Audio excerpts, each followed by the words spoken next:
ये सर जी मेरा कौन सा हेड चल रहा था?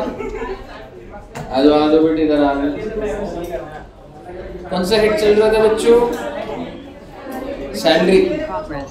5 मिनट रिवाइज करें फटाफट सारा। चलिए तो समझिएगा।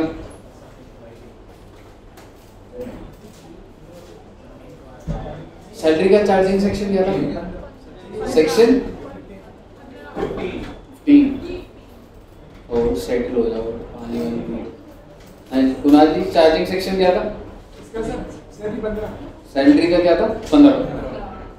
सैलरी के अंदर टोटल 3 कंपोनेंट्स होते थे। कौन कौन से? अलाउंस, परक्विजिट्स और रिटायरमेंट बेनिफिट। दोबारा से सेक्शन 15 पे आ जाता हूँ। सेक्शन 15 का रूल क्या था? Salary is taxable on due और रिसिप्ट व्हिचएवर इज अर्लियर। अगर आप कहीं नौकरी कर रहे हैं, 50,000 महीना कमा रहे हैं, साल का कितना हो गया? 6 लाख। लेकिन अगर आपको मिला नहीं, मिला आपको 0, फिर भी टैक्सेबल कितना होगा? 6 लाख। फिर हमने इसका सैलरी का फॉर्मेट देखा था, जिसके अंदर बेसिक सैलरी, टैक्स ट्रीटमेंट बताओ सीधा सीधा। Taxable, dearness allowance, bonus, commission, taxable. और जो भी एग्जेम्प्ट होता था बेसिकली वो 3 कैटेगरी में बटा हुआ है। सबसे पहले क्या था? Allowance, perquisites, retirement benefit. और हाँ, ये निकालने के बाद जो आंसर आएगा उसको क्या बोला जाएगा? Gross salary. Gross salary final answer है, डिडक्शन मिलेगी कितनी? 3। सेक्शन कौन सा है? सेक्शन 16 और 16 वाले स्टैंडर्ड डिडक्शन 50,000, 16(2) प्रोफेशनल टैक्स और 16(3) एंटरटेनमेंट टैक्स। सीधा एंटरटेनमेंट। चलिए फिर दोबारा से एक बार बात करेंगे। तो टेक्निकली 3 कैटेगरीज हो गई हमारी, अलाउंस, परक्विजिट्स और रिटायरमेंट बेनिफिट। हमने सबसे पहले करा था अलाउंस। अलाउंस कैश में होता है, काइंड में होता है? कैश में। और अलग अलग कैटेगरी थी। सबसे पहले official, then personal, HRA, entertainment allowance, allowance to employees working in transport system, exempt allowance और अदर अलाउंस। ऑफिशियल अलाउंस का रूल क्या था? Received or spent whichever is lower is exempt. Allowances कितने थे टोटल? 6। सबसे पहला travelling allowance, helper allowance, conveyance allowance, academic allowance, uniform allowance, daily allowance. इन 6 के 6 आपके ऑफिशियल ड्यूटीज के लिए हेल्प करा जाता था। और रूल था रिसीव्ड और स्पेंट व्हिचएवर इज लेस। अगर आपको रिसीव 100 और आपका स्पेंट भी 100 है तो टैक्सेबल कितना होगा? 0 है ना? टैक्सेबल बोला मैंने, एग्जैक्ट नहीं बोला। If you have received 100, you have spent 100, obviously nothing is retained. If you have received 100 and you spent 80, how much is exempt? 80. exempt 80 और टैक्सेबल 20। Very good. फिर इसके बाद सरकार ने बोला कि अब हम कुछ अलाउंसेस की लिस्ट बनाएंगे और उसको बोला जाएगा पर्सनल अलाउंस, जिसके अंदर हम लोगों ने कौन कौन से करे थे? Children education allowance. लिमिट क्या थी? 100 रुपए पर चाइल्ड, 100 रुपीज पर मंथ पर चाइल्ड, मैक्सिमम 2 चिल्ड्रन। दूसरा चिल्ड्रन हॉस्टल अलाउंस कितने रुपए? 300 रुपए पर मंथ पर चाइल्ड, मैक्सिमम 2 चिल्ड्रन। लेकिन पहले बच्चे के बाद ट्विंस हो गए तो अलाउड। ट्रांसपोर्ट अलाउंस या तो 1600 या तो 3200। 1600 हट चुका है, 3200 पर मंथ हो गई है only for handicap. Tribal area allowance 200 रुपए पर मंथ अगर एम्प्लॉय ट्राइबल एरिया में काम करे। इसके अलावा कुछ 7-8 अलाउंसेस है, वो आपको बस नाम याद रखने हैं, उसका लिमिट हालांकि पेपर में पूछे नहीं जाते। इसके बाद हमने करा था, अच्छा इसका रूल क्या था बच्चे? रिसीव्ड और limit specified whichever is less is accept. Very good. इसके बाद हमने एक बड़ा अलाउंस करा था HRA, house rent allowance. HRA मिलने की कंडीशन ना कंडीशन का मतलब मैं बोलना चाह रहा हूँ कब एग्जेम्प्ट होगा। पहला you should receive and you should pay rent. और मिलेगा तभी तो एग्जेम्पशन लेगा, और मिलेगा अगर रेंट पे करेगा तो ही एग्जेम्पशन मिलेगी। 3 लिमिट थी, तीनों में से जो मैक्सिमम है वो एग्जेम्प्ट होगा, लोएस्ट। पहली लिमिट एक्चुअल HRA रिसीव। दूसरी rent paid minus 10% of salary. Salary का मतलब basic plus DA forming part plus commission based on fix percentage of turnover. ठीक है, गुड, अच्छी बात। तीसरी लिमिट 50% और 40% ऑफ सैलरी। 50% कब होगा? दिल्ली, मुंबई, चेन्नई, कोलकाता। और अगर ये पूरे साल में कोई भी वेरिएबल चेंज हो गया तो पूरा 12 महीने का नहीं निकलेगा, ब्रेक हो जाएगा वो फिर। अलग-अलग महीने में HRA क्लियर है सबको? एंटरटेनमेंट अलाउंस या तो गवर्नमेंट कंपनी को मिलता था तो नॉन गवर्नमेंट को मिलता था। गवर्नमेंट को मिलेगा तो included in salary, non government को मिलेगा तो इंक्लूडेड इन सैलरी। पर डिडक्शन किसको मिल जाएगी? गवर्नमेंट को। कितनी लिमिट निकलेगी? 3।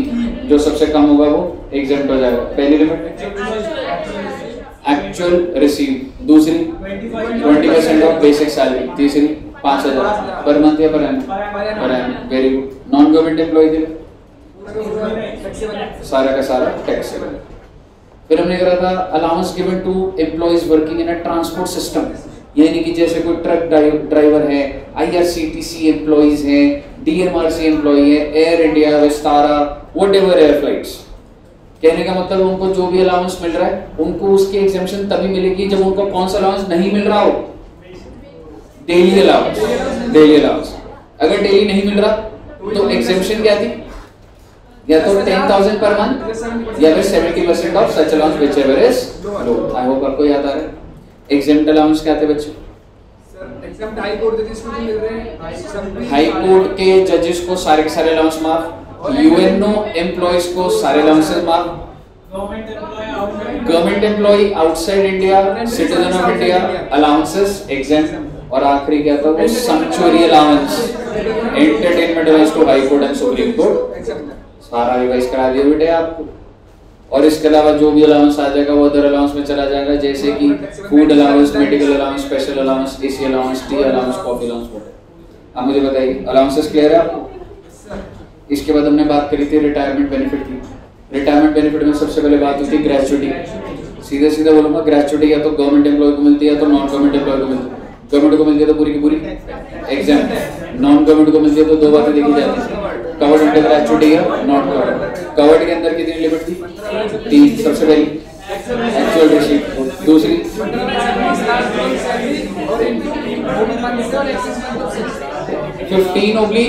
15/26 multiplied by completed year of service in excess of 6 months. और सैलरी का मतलब basic plus good. DA full या फॉर्मिंग पार्ट? फुल होता था रे, फुल होता था। नॉट कवर्ड के अंदर कितनी लिमिट? सबसे पहले सबसे आखिरी 20 lakh. Limit number B 15/30 into 10 month average salary into completed year। Salary का मतलब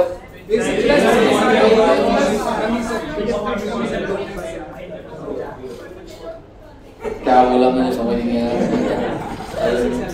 basic plus DA forming part plus commission based on fix percentage of turnover. इसके बाद हमने कौन सा करा था? पेंशन। अच्छा, ग्रेचुइटी ड्यूरिंग जॉब एग्जेम्प्ट और taxable? Taxable for both government as well as non government. और अगर आप ऑलरेडी कहीं पे 3 लाख की एग्जेम्पशन ले चुके हो तो जो 20 लाख का कैप था वो कम हो गया, 17 हो गया। और दूसरी बात, अगर आप पिछली कंपनी में आपको ग्रेचुइटी नहीं मिली क्योंकि 3 साल काम करा तो कंप्लीटेड ईयर में ऐड हो जाएगा करंट। वेरी गुड बेट, छा गया। जिस तरीके से आपकी प्रिपरेशन चल रही है ऐसा लग रहा है तो अच्छी चल रही है, तो सोच रहा हूँ ट्यूसडे जितना सैलरी करा वो भी टेस्ट कर लिया, रिवाइज भी करा दिया भैया। कम लाओ और टेस्ट ले लो। राजना चावल आज जाता हूँ, बोलूंगा रुद्रांश को भाई आज पैकेट खोल।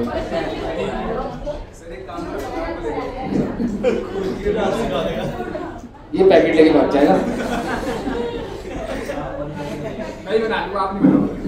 ठीक है, तो इसके बाद हमने क्या करा था बच्चे? पेंशन या तो गवर्नमेंट को मिलती है या तो नॉन गवर्नमेंट को मिलती है। गवर्नमेंट को 2 तरीके की पेंशन मिलती है, लमसम और मंथली। मंथली क्या होती है? टैक्सेबल। और लमसम जो होती है एग्जेम्प्ट। नॉन गवर्नमेंट एम्प्लॉय के लिए या तो मंथली मिलती है या लमसम। मंथली क्या हो जाती है? टैक्सेबल। और जो लमसम होती है देखना पड़ता है कवर्ड अंडर ग्रेचुइटी या नॉट कवर्ड अंडर ग्रेचुइटी। सबसे पहले इतना बता दीजिए, लमसम का दूसरा नाम क्या होता था? कम्यूटेड। अब आप एक नॉन गवर्नमेंट एम्प्लॉय हैं, आपको पेंशन मिल रही है। कम्यूटेड की बात कर रहा हूँ क्योंकि अगर वो नॉन कम्यूटेड है तो वो टैक्सेबल है। कम्यूटेड की बात कर रहा हूँ। फर्दर क्या देखा जाता है? रिसीव्ड ग्रेचुइटी और received not gratuity. If received gratuity तो 1/3 is exempt, not received तो 1/2 is exempt. 1/3 किसका निकलेगा? जो रिसीवर है उसका नहीं। अगर आप पूरा का पूरा कम्यूट कराते हो उसका 1/3, और अगर आप पूरा का पूरा कम्यूट कराते हो उसका 1/2। इससे ज्यादा हमने कोई बात नहीं की। आई होप आपको यहाँ तक सारा का सारा क्लियर है। Very good. जिन बच्चों को सारी बातें याद है तो बहुत ही सही जा रहे हो बेटे। ऑनलाइन में एकदम शांति थी बेटे। Nikhil ji and Shivani ji clear है ना बच्चे? कम बच्चे आए यार ऑनलाइन में। हेडिंग डाल देना बच्चे, लीव सैलरी। ओके, हेडिंग डाल देना जी।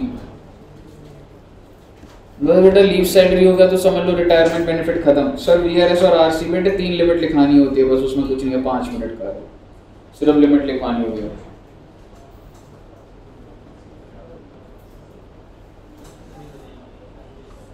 लीव सैलरी भी बोला जाता है बच्चे, एंड लीव एनकैशमेंट। ओहो, क्या होता है सर ये?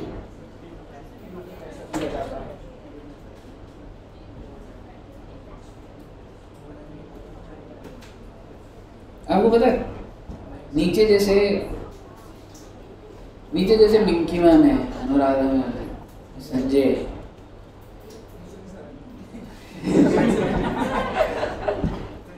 एम्प्लॉय की बात करो तो मजदूर की बात, ठीक है? तो आपको पता है वो हर महीना है ना एक छुट्टी लेते ही लेते। आप कुछ भी कर लो, दुष्यंत सर नहीं, वो तो 4-5 दिन लेते हैं, ठीक है? पर जैसे जो मैम्स है ना या संजय है, वो एक दिन छुट्टी ले लेते, क्योंकि ऐसे हमने बोला कि भाई एक दिन तो कभी जरूरत पड़ जाती है कुछ है, तो हमने टेक्निकली साल की कितनी छुट्टियां अलाउ करी हुई है? 12। तो हमें ना बोलना नहीं पड़ता मैडम को कि मैडम छुट्टी बची हुई है ले लो, मैडम खुद ले लेते हैं, जो कि नॉर्मल बात है। क्या हो गया? आपको क्या लगता है एम्प्लॉय को काम करने मजा आता है, छुट्टी लेने मजा आता है? और बच्चों को पढ़ाई करने मजा आता है, पार्टी करने?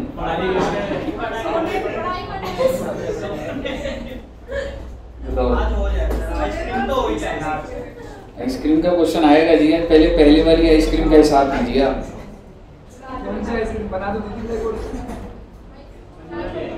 ठीक है, तो एक चीज समझिएगा, जब आप कभी कंपनी ज्वाइन करते हो ना तो आपको अपॉइंटमेंट लेटर मिलता है, ठीक है? उस अपॉइंटमेंट लेटर में क्या सैलरी की डिटेल्स होती है, उसमें लीव्स की डिटेल भी होती है कि आप कितनी छुट्टियां ले सकते हैं। आपको क्या लग रहा है? आपको पता है जब आप ज्वाइन करोगे ना आपके अपॉइंटमेंट लेटर में लिखा होगा, अभी इसको लिखना मत, मैं जनरली बात कर रहा हूं। एक लीव्स होती है बच्चे कैजुअल लीव्स। अब बताए कैजुअल लीव्स कितने? जैसे मैं एयरटेल की बात कर रहा हूं 15 दिन। मुझे पता था कि आप ही पूछोगे ये वाली बात, ठीक है ना? और दूसरा होता है बच्चे अर्न्ड लीव्स, और ये भी 15 दिन होती। तो ऊपर वाली भी 15 पर मंथ आपके हिसाब से, नीचे वाली पर मंथ। बस जिस महीने में 31 दिन है उस दिन एक दिन जाना है बस आप, है ना? तो टेक्निकली पूरे साल की कितनी हो गई? और ये बेटे पर एनम हो गई। अरे इतनी डिसअपॉइंटमेंट हुई आपको, इसके बाद भी मतलब आपको और छुट्टियां भी चाहिए?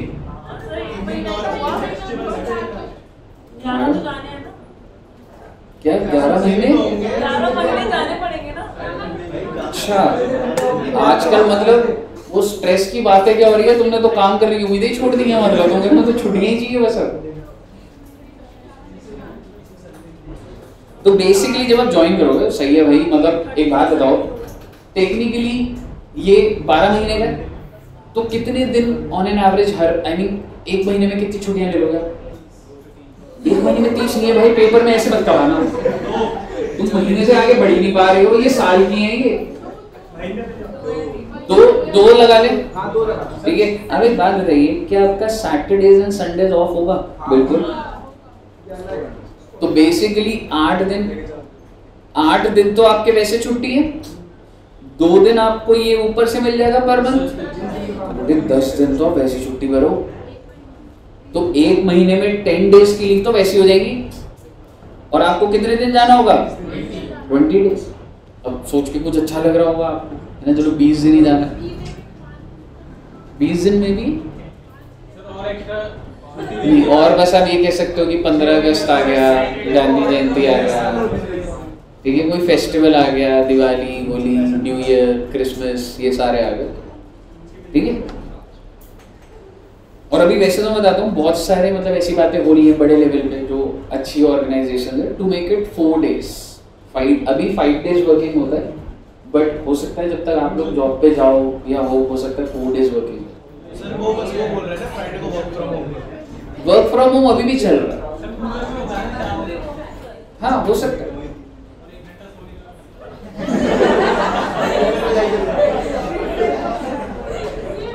एक घंटा सोने के लिए मिल रहा है गूगल में। नहीं यार ऐसा नहीं है, देख 4 दिन तो मैं मान सकता हूँ, पर सोने को तो अभी तक कोई ऐसे नहीं देता। नहीं मैं मतलब नोन में है गूगल में, तो उन्होंने आज तक बताया नहीं है ऐसा, ठीक है। तो एनीवेज मुद्दे की बात ये है, तो जब आप एक कंपनी ज्वाइन करोगे तो आपको कितने डेज की लीव्स टेक्निकली 1 साल की मिल रही है? 30 डेज। सपोज करो आपने एक भी छुट्टी नहीं ली, पूरा साल पड़ा आपने काम करा, एक भी छुट्टी नहीं, क्या नेक्स्ट ईयर ये लीव्स कैरी फॉरवर्ड हो जाएंगी बच्चे? कि नेक्स्ट ईयर अब तुम 60 मतलब 30 तो नहीं आएंगी?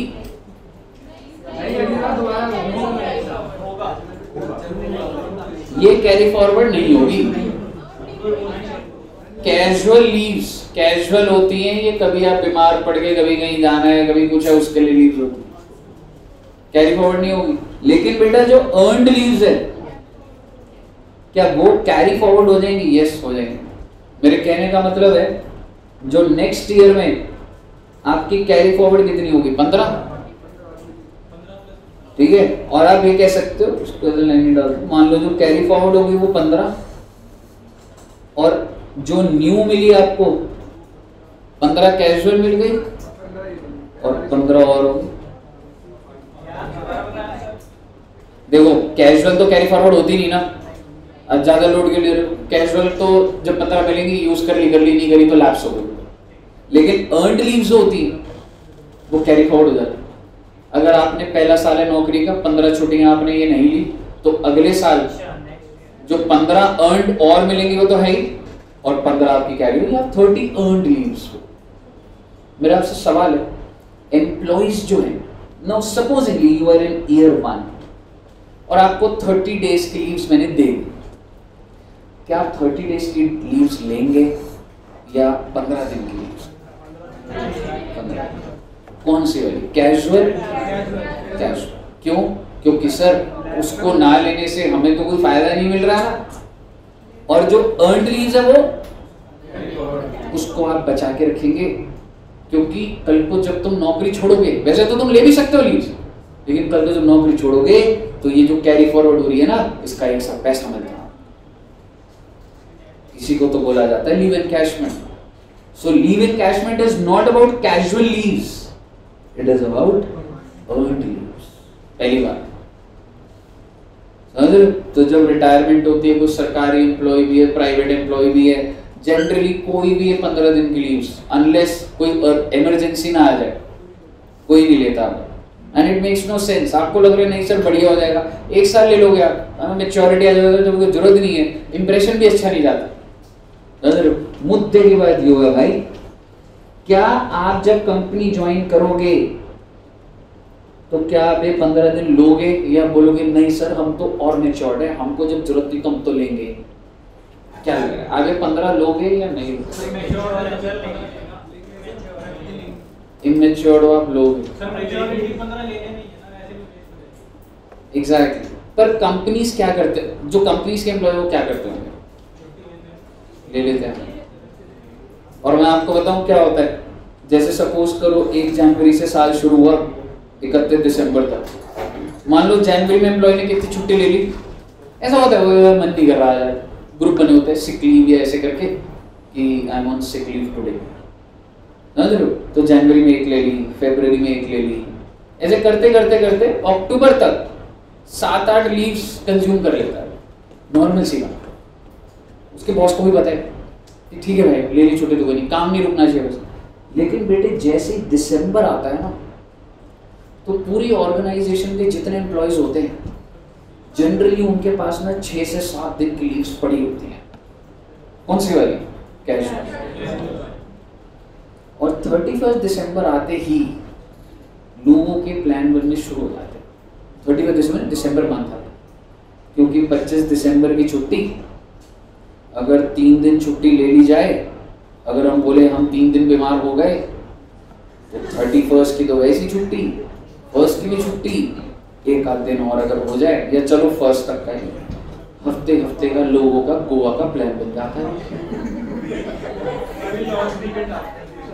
कि 24 को निकल लेंगे, 1 तारीख को आएंगे, 1 तारीख को मंडे था,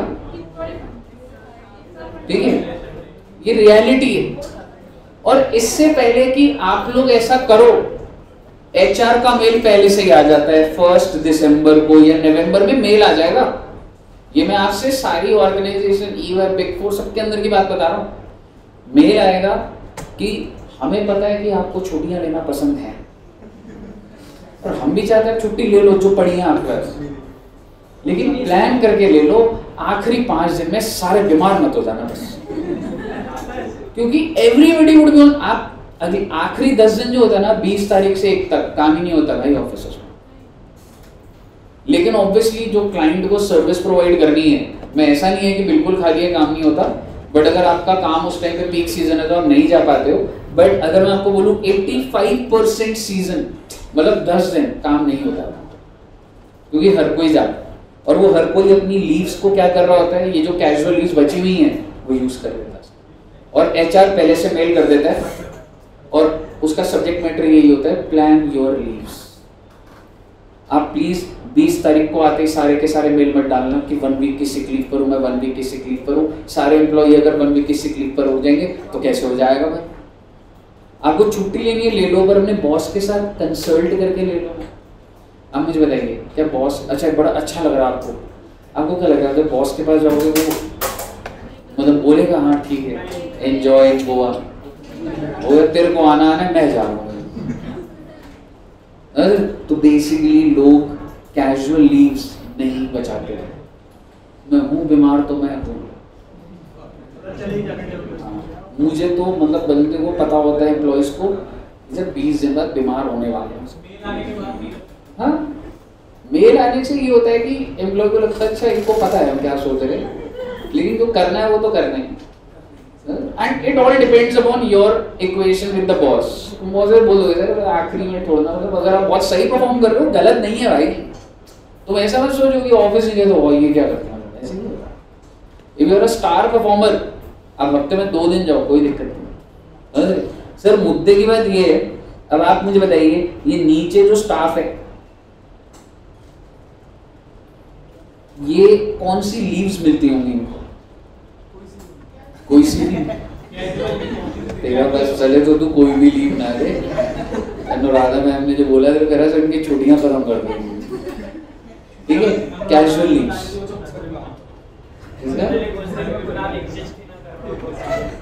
ठीक है, तो बेसिकली कैजुअल लीव्स होती हैं और हम नहीं रोक सकते, एक साइकोलॉजिकल फैक्टर होता है, हर कोई 1 महीने में 1-1.5 छुट्टी लेते लेता है।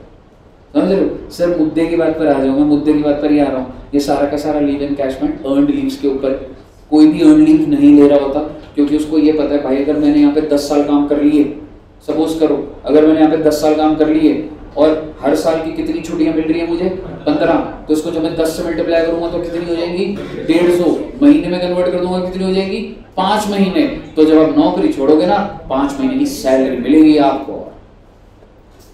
So when you will resign, I'm not saying retirement भी resignation में भी है, जब आप रिजाइन करेंगे आपको 5 महीने की सैलरी मिलेगी। अब मुझे बताइए क्या लोग ये लेते होंगे अर्न लीव्स? नहीं लेते सर। और इसी का हम लोगों को क्या देखना है कि सर जब ये पैसा मिलेगा तो कितना एग्जेम्प्ट और कितना टैक्सेबल है। क्लियर है बच्चे? चलिए अब एक बार ना मेरे साथ साथ ये बना लीजिएगा, ऊपर वाला लिख लिया ये, सिर्फ ये लिख लो कि कैजुअल होती है, अर्नड होती है और ये कैरी फॉरवर्ड नहीं हो सकती, वो कैरी फॉरवर्ड हो सकती है।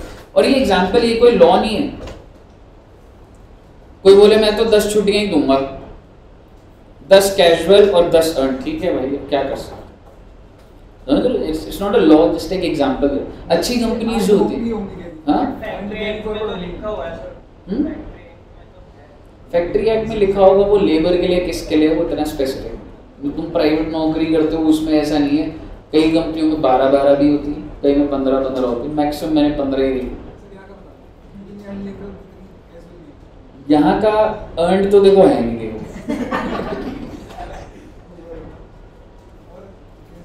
कैजुअल ले लो,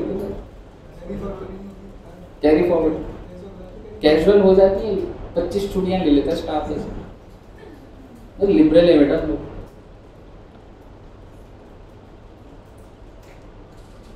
ओके अब आप मुझे बताइए लीव सैलरी जो है वो 2 कैटेगरी के एम्प्लॉयज को मिल सकती है, कौन कौन से बताइए? या तो गवर्नमेंट एम्प्लॉय या तो नॉन गवर्नमेंट।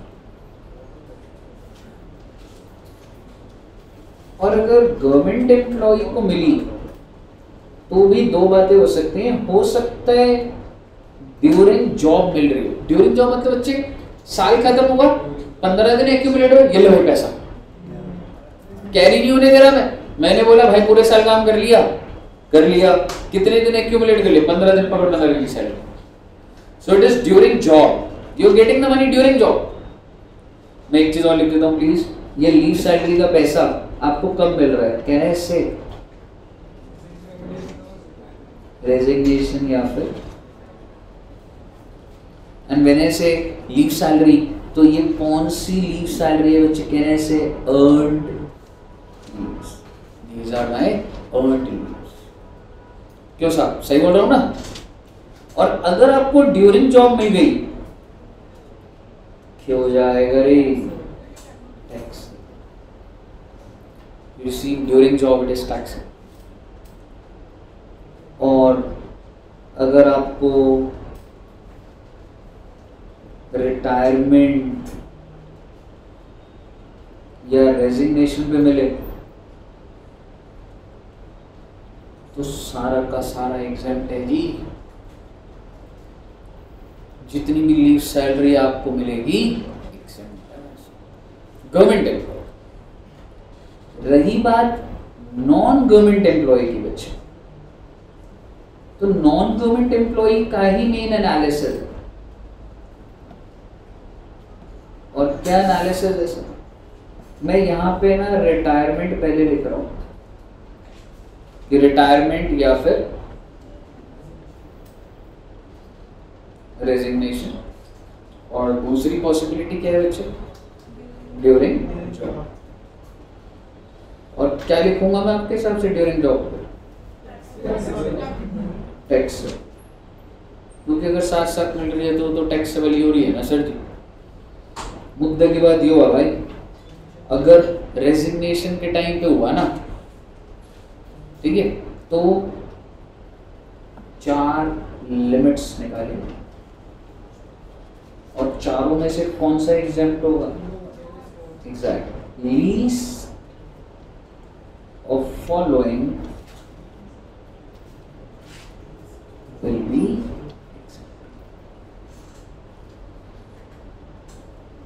सबसे पहली लिमिट क्या होगी बच्चों? Actual receipt. लॉजिकल होता है ना, मतलब एक लिमिट तो होगी,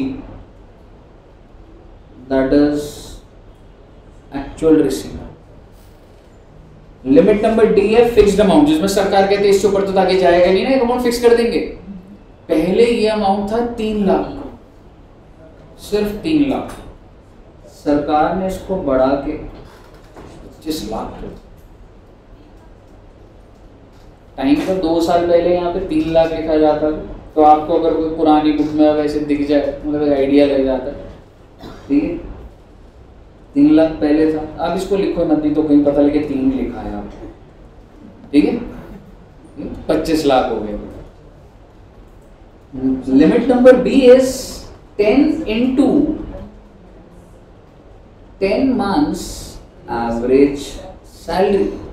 प्लीज आप ये समझिए, there is a difference. 10 month average salary क्या हुई? पिछले 10 महीने, उसको मैं 10 से मल्टीप्लाई करो तो सीधा सीधा बोल दो ना सर 10 महीने की salary. Logically 10 month average salary का मतलब क्या होता है सर? ये 2 महीने की हुई ना सर, और उसको मैं मल्टीप्लाई इससे कर रहा हूं, तो सर क्या मैं ये नहीं बोल सकता कि भाई जब भी रिटायर हो उससे पहले के 10 महीने का टोटल ही तो कर रहा हूं मैं? वो बोला जाता है बस 10 into 10 months एवरेज सैलरी, ठीक है साहब, okay.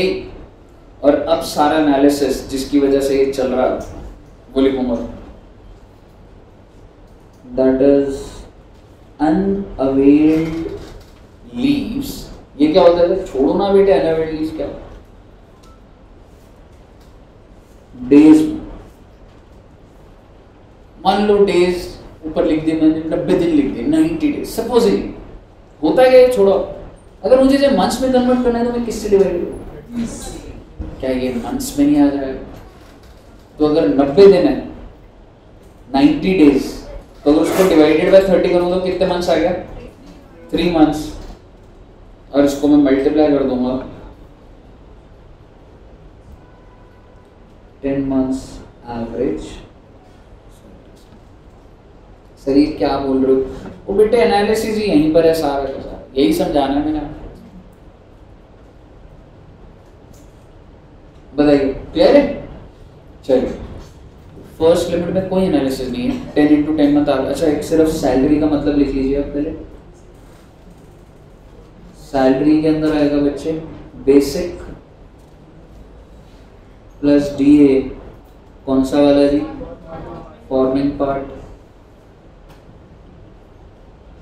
Plus commission based on fix percentage of.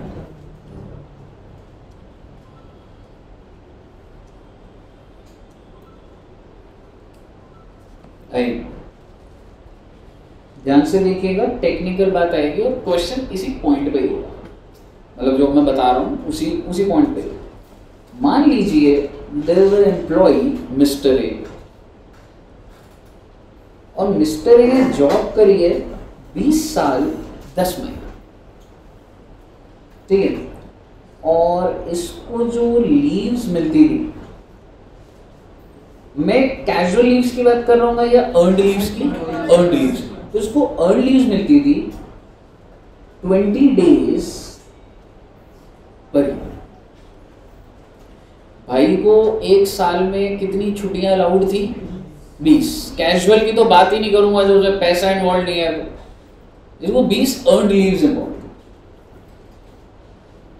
और अच्छा, अर्नड लीव्स टोटल। तो इसी चीज को क्या मैं बोल सकता हूं कि इसके पास अवेलेबल लीव्स कितनी थी? एक साल में भाई के पास अवेलेबल लीव्स कितनी होती है? 20, है ना? Available leaves 20। फिर मैं देख रहा हूं कि इसने छुट्टियां कितनी ली, क्योंकि जितनी ले ली उसका पैसा थोड़ा ना मिलेगा। So that is called availed leaves, and supposingly availed leaves are 5 days। ये एक ही साल की बात कर रहा हूं मैं कि भाई के पास अवेलेबल कितनी थी? 20 per annum, he has availed 5। Can you tell me how much are unavailed leaves?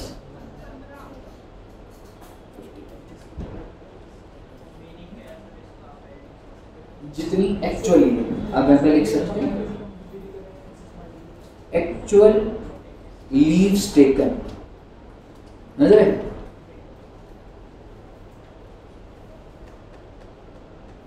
तो बेसिकली अगर मैं तुम्हें बताऊं ना, मैंने 3 चीजें बताई तुम्हें। अवेलेबल तुम्हें कितनी मिलेंगी, ये कहाँ लिखी होगी अपॉइंटमेंट लेटर में। तुम ले कितनी रहे हो वो तो डेटा देखना पड़ेगा, तो हर एम्प्लॉय का अलग होगा। जो बच गई वो अनअवेल्ड। मैं तुम्हें पैसे किस चीज के दूंगा, अनअवेल्ड के ही दोगे ना।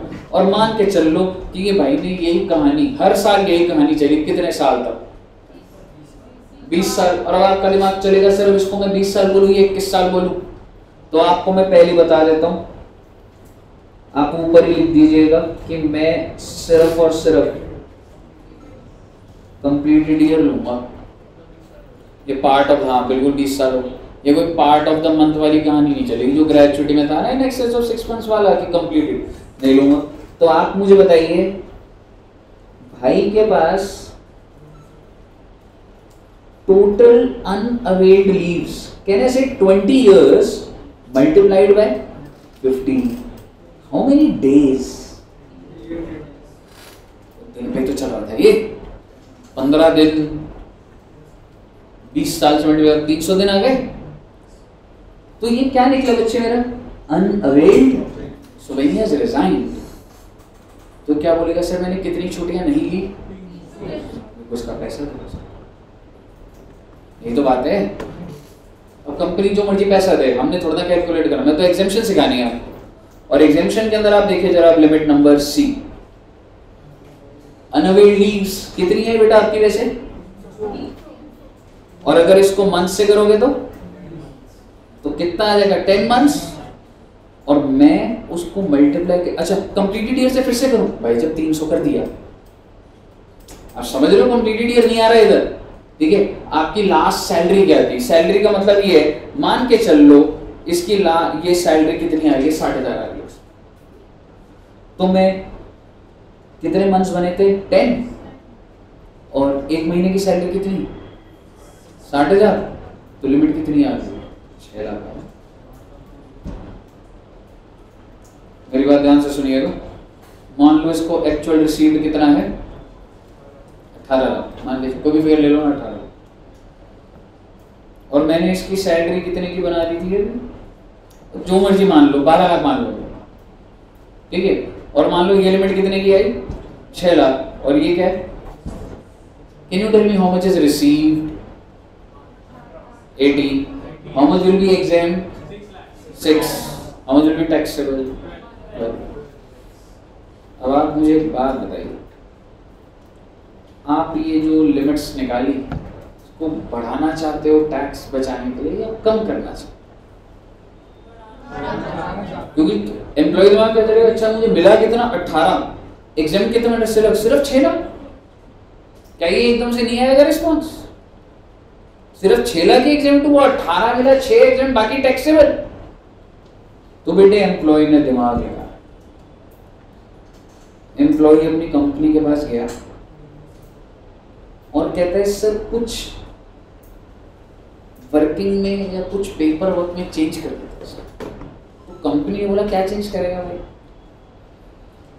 तो उसने बोला सर आप ना मुझे 20 दिन, आप मुझे 1 साल की कितनी लीव दे रहे थे, 20 मत दीजिए सर। क्या बात कर रहा है, कितनी लीव चाहिए तेरे को वैसे, कह रहा 40 दिन। अपॉइंटमेंट लेटर में क्या लिख दो, 40 दिन, दोनों 40 दिन छुट्टी ले लेगा, और अगर नहीं लेगा तो मुझे पैसा देना पड़ेगा। कह रहे नहीं सर, अब पैसा कम कर देना सर, एंड में सेटलमेंट जब करेंगे, अब महीने की सैलरी ना करके वो थोड़ा उसका 60% कर देना, वो देख लेंगे, क्योंकि रिसीव्ड पे तो किसी का हाथ नहीं ना, वो तो एम्प्लॉयर उस पर, उस जगह पेपर में आप क्या दिखा दो कि 40 दिन की लीव मिलती है। तो एम्प्लॉयर ने बोला कि तूने 40 दिन ले ली तो मैं क्या करूँ, कह रहा सर मैं वादा करता हूं मैं 5 से ऊपर छुट्टियां नहीं लूंगा मैं। तो आप मुझे बताइए मेरी अनअवेल्ड कितनी आ जाएंगी। एम्प्लॉयर ने पूछा इससे क्या हो जाएगा, मतलब पेपर पे करने, उसने कहा सर मेरी ना जो टोटल अनअवेल्ड लीव्स है 20 साल जब मैं काम करूंगा और मैं दिखाऊंगा कि 35 लीव्स हैं, तो क्या आप बता सकते कितनी आ रही है, और यही अनअवेल्ड लीव्स अब मैं ऊपर लेके जाऊंगा और इसको 30 से डिवाइड करूंगा, तो आप मुझे बताइए आपकी लिमिट बढ़ गई या नहीं बढ़ी, वर्किंग सारी की सारी वही चल रही है। मैं नौकरी पे जा रहा हूँ, 5 ही दिन छुट्टी लूंगा, सिर्फ अपॉइंटमेंट लेटर में बढ़वा दी, उससे क्या हो गया, एग्जेम्पशन बढ़ गई। आप मुझे बताइए ऐसा हो सकता है? नहीं हो सकता, बिल्कुल। हालांकि जो बड़ी कंपनी है वो ऐसा पंगा नहीं करेगी, वो बहुत सारी प्राइवेट कंपनीज कर सकती हैं, चलो टैक्स बच ही रहा है फिर। क्या आप मुझे बता सकते हैं कि 20 लीव्स पे तो ये आया था, एम्प्लॉय ने क्या करा, उसको 40 करा। सरकार ने अवेलेबल लीव्स पे एक रिस्ट्रिक्शन लगा कि आप ये 40 ले ही नहीं सकते, आप मैक्सिमम 30 डेज, अभी भी बहुत है। यानी कि योर अवेलेबल लीव्स, अगर आपको क्वेश्चन आया that the employee has available leaves of 50 और उसके हिसाब से वो आपको निकाल के भी दे दे अगर पूरा, on the basis of that, जैसे मैं ये वाला क्वेश्चन भी कर देता हूं, समझना। क्वेश्चन क्या बनकर आया, that employee is eligible for 40 days. आपने बड़ा अच्छा, ठीक है 40 में, उसने बोला employee has taken 5 days on the basis of which he has unavailed of 35, compute the exemption of leave encashment। तो आपको क्या लग रहा है, आप 35 पे निकाल दो, गलत हो जाएगा आपका आंसर। वर्किंग बनानी पड़ेगी दोबारा से। आप मुझे बताइए इसमें से कौन सी चीज एक्चुअल है? 5। आप इस वर्किंग को रिवर्क करेंगे, आप कहोगे अरे इनके बोलने से क्या होता है, क्वेश्चन मेरे चलेगी तो 30 ही रे, 40 कैसे लिख दूं मैं, ये वर्किंग काट दूंगा मैं, उसकी क्वेश्चन की वर्किंग मेरे काम की नहीं है ये। अगर वो 40 दिन दे रहा है तो वो गलत कर रहा है। मैक्सिमम जब एग्जेम्पशन निकली तो मैक्सिमम कितनी ले सकता हूं मैं, 30, और एक्चुअल कितनी होगी उसको थोड़ा ना छेड़ूंगा मैं। अब मुझे बताइए इस हिसाब से मेरी अनअवेल्ड कितनी निकली, 25। और आप मुझे बताइए अगर ये 25 है तो अब मैं जब 25 इंटू क्या करूंगा बच्चे, इसके बेसिस पे। अगर आपने जल्दबाजी में, बिलीव मी अभी यही पॉइंट आने वाला है बस, अगर आपने जल्दबाजी में सीधा 35 पकड़ लिया और आपने उसको मल्टीप्लाई कर दिया, क्वेश्चन गलत हो गया। मुझे बताइए आपको समझ आया कि हम जब क्वेश्चन रीड करेंगे तो मेरे लिए क्वेश्चन सीधा बोल रहा है इतनी अनअवेल्ड है, क्या तुम अनअवेल्ड पे निकाल दोगे? क्वेश्चन सीधा बोल रहा है अनअवेल्ड लीव्स 400 थे, निकाल दोगे आप? ना 400 अनअवेल्ड अगर है तो आपको देखना पड़ेगा कि वो वर्किंग है क्या, वो अनअवेल्ड कितनी लीव्स के बेसिस पर आया है। अगर तो वो 30 के बेसिस पे आया तो ठीक है, लेकिन अगर वो 50 के बेसिस पे आया तो गलत हो जाएगा भाई, वर्किंग बनाएंगे। और वो चीज आपको क्वेश्चन में समझ आएगी। आप मुझे बताइए क्या आपको पहले लिमिट समझ आ गई बेटे सारी कैसे निकली हैं?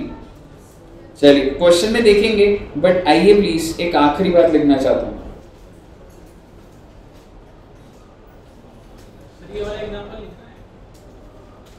नहीं क्वेश्चन करा दूंगा अभी, ठीक है?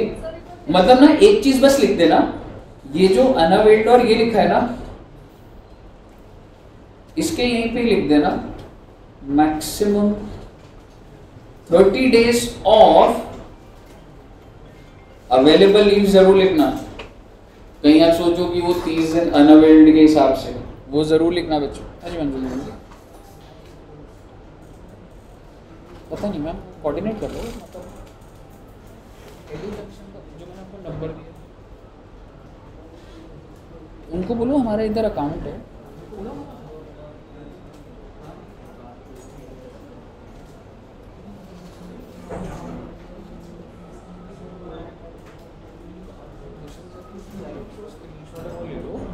और या तो आप एक बार के लिए उनको, मतलब उनको बोलो यही इसी का सोल्यूशन तो आपसे लेना है, आप देखो।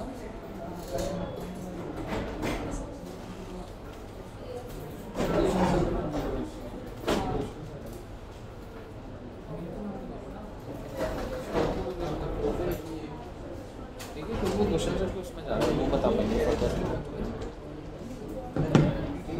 हाँ जी बच्चे, यहाँ तक क्लियर है सर? हाँ जी 5-7 मिनट, 5-7, ठीक है 5 मिनट्स। छोटी सी चीज बोल रहा हूँ बेटा, फटाफट देखना। आज क्या डेट है बताइए? 26 सितंबर। 10 मंथ्स एवरेज सैलरी कैसे निकल रही है? गड़बड़ हो जाएगी, लीव सैलरी खराब हो जाएगा। आज 26 सितंबर 24 है, आपको 10 मंथ्स चाहिए होते हैं। 10 मंथ्स कहां से? कोई अगस्त से नहीं चलेगा, 26 से 26 चलेगा। ग्रेजुएटी में उस मंथ को छोड़ा जाता था, लीव सैलरी में नहीं छोड़ा जाएगा। यानी कि अगर वो चीज 26 को वो रिटायर हो रहा है तो 26 की नौकरी तो है ना उसकी, तो इसका मतलब भैया 27 से लेके 26 होता है ना, 10 महीने। तो समझ रहे हो? तो आप मुझे बताइए 10 मंथ्स कैसे निकालोगे? मुझे डेट बताइएगा प्लीज। मान लो ये 1 अप्रैल 24 है। मेरे को डेट ऑफ रिटायरमेंट से ही लेना है। मेरे को जैसे ग्रेजुएटी मैंने करा था कि छोड़ दो इस मंथ को, पुराने 10 ले लो, ऐसा नहीं है लीव सैलरी में। समझ रहे हो? तो प्लीज बताइए 27th of December 23, that is 10 months। कब? जनवरी, फरवरी, मार्च, नहीं मैडम, आई थिंक 9 हुआ ही।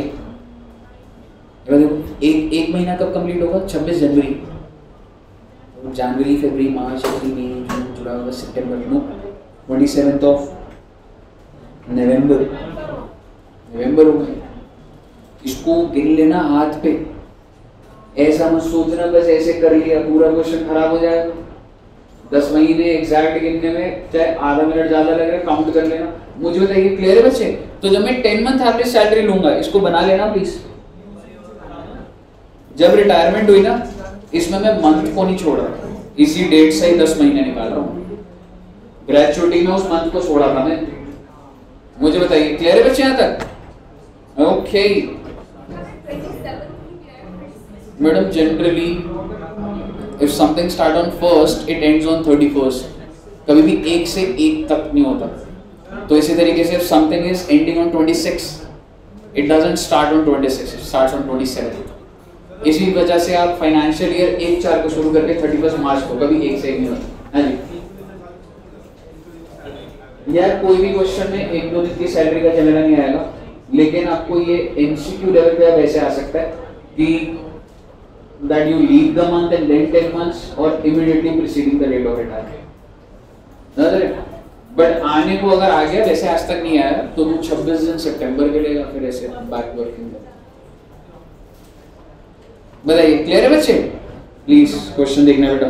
क्वेश्चन नहीं देखा ना तो अभी तक अपने को हैंडल ही नहीं होगा अपने से।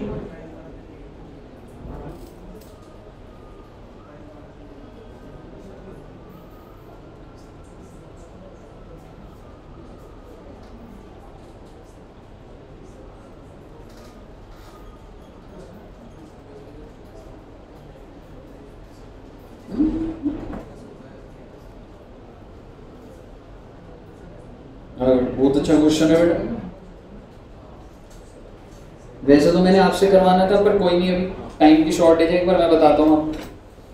E as an employee of XYZ Private Limited retired from the company on 30/11। देख रहे हो बेटे क्वेश्चन कितना स्मार्ट है, क्योंकि मैंने डेट ऑफ रिटायरमेंट से लिया जाता तो उसने मिड नहीं लिया, उसने 30 सितंबर ले लिया, तो 30 सितंबर 10 महीने निकलने में आसान हो जाएगा ना। इसी तरीके से बन जाएगा आपका।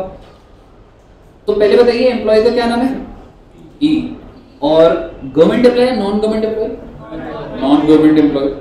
And he is retired on 30/11। At the time of his retirement he received 14,40,000 as leave salary from his employer।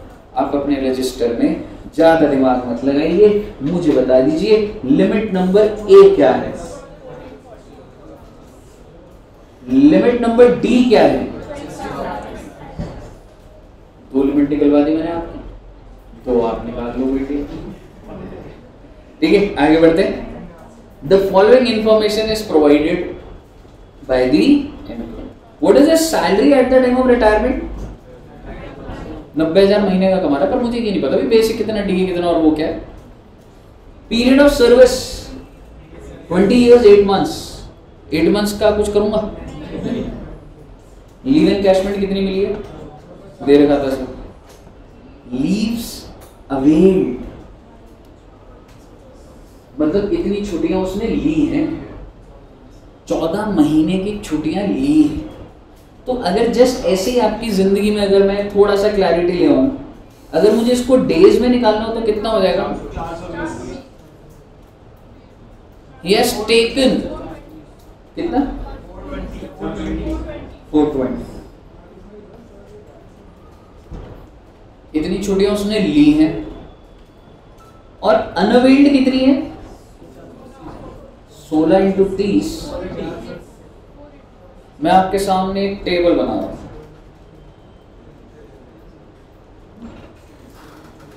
और मैं डेज के हिसाब से निकाल रहा हूं। एक होता है अवेल्ड, एक होता है अवेलेबल,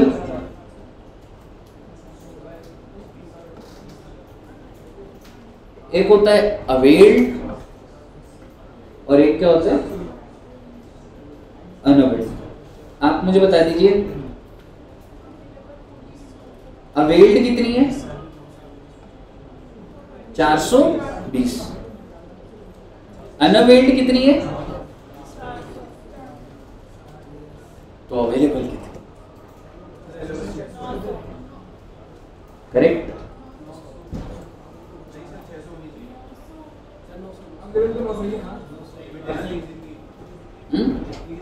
तो मैं स्टेप बाय स्टेप अब एकदम जो डेटा जितना मैंने बताया उससे तो यही निकल कर आ रहा है, 900 दिन ही आ रहा है। बस अभी उसको उतना ही छोड़ेंगे।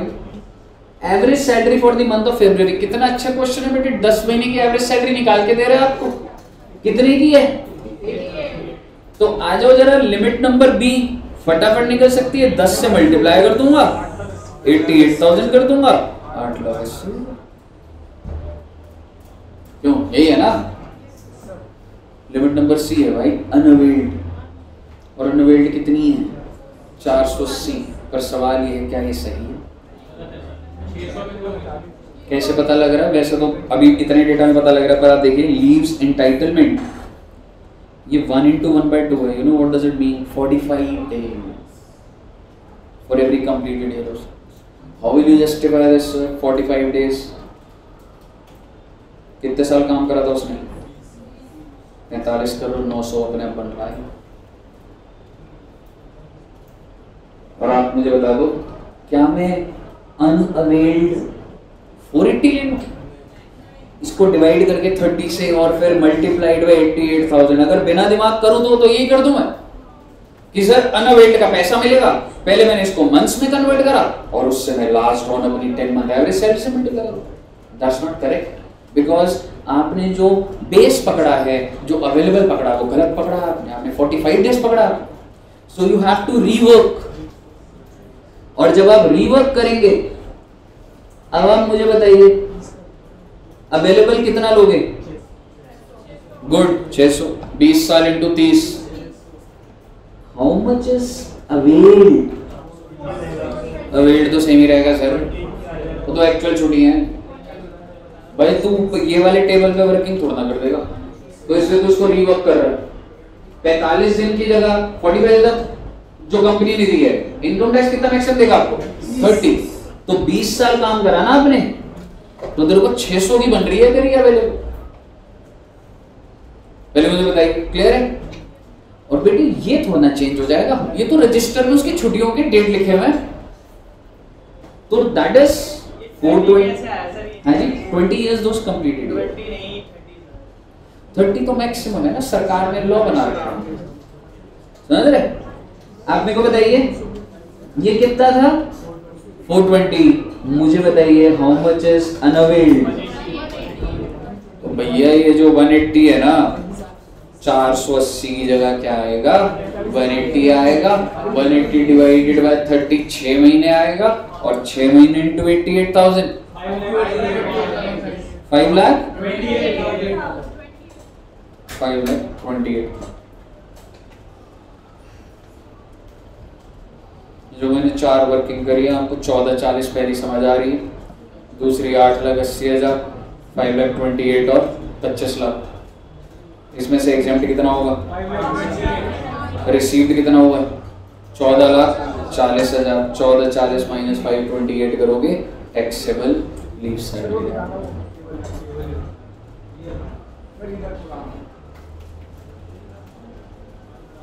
ये साहब सेट है कहानी। एक दो क्वेश्चन करोगे ना मैं हाथ से तो क्या होता है बता दिया तो एक रास्ता बन जाता है।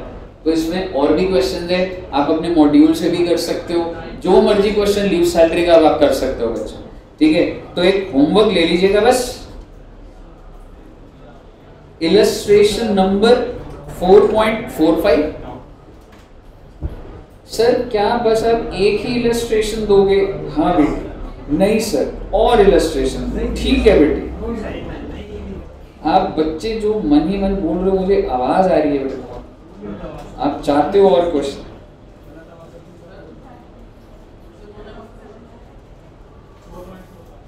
इधर और क्वेश्चन ही नहीं है। तो 4.45 ही कर लेना और अपने मॉड्यूल से लीव सैलरी, ग्रेचुटी और पेंशन सारा का सारा कहीं से भी, सीएमए के मॉड्यूल से, सीएस के मॉड्यूल से, जहां से भी आपको प्रैक्टिस करनी, ये वाला तो कर ही लेना, बाकी अपने मॉड्यूल से।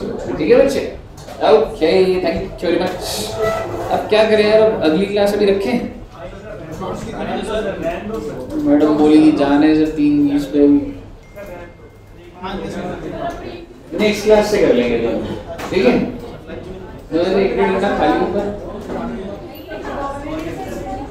नेक्स्ट क्लास से कर लूँगा टाइम।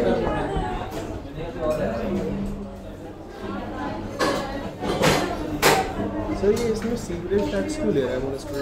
उसमें सीवरेज ले तो रहा है, उसको भी जो बाहर का वो मान नहीं लेता प्रॉपर्टी टैक्स। और बेसिकली क्वेश्चन स्पेसिफिक है, इंस्टीट्यूट ने अगर ले लिया तो बस तो एक नोट डाल दिया सर। और वीडियोस भी देखनी पड़ेगी सर, भेज दो। और वीडियोस भी देखनी पड़ेगी। बस 3 घंटे और सर वो भेजना 80 से 80 जी भेजना। जी जी। और वैसे अभी कितनी देखनी है? हाँ सर अभी बहुत देख, अगर मैं देखूं सीरीज के 3 सीजन आ रहे हैं। सितंबर है सीरीज के 3 सीजन। अक्टूबर में मैं मिड ऑफ में सैलरी खत्म हो जाएगा, फिर मैं कैपिटल गेन चला दूंगा। अच्छा वो सर आप ही कराओगे? तो हाँ वो मैं करा दूंगा। ओके फिर सही है। और जीएसटी जो है अभी कुछ दिन ले सकते हो, तो मैं खींच दिया अभी। रेस्ट कर ले। हाँ बाकी हफ्ता भर। अब जब जीएसटी जब चलाऊंगा ना, जब बेस हो जाएगा, फिर जीएसटी के पीछे वाले टॉपिक बाकी दोनों खींच लेता हूँ। तब तक बाकी दोनों सब्जेक्ट खींच लेते हैं।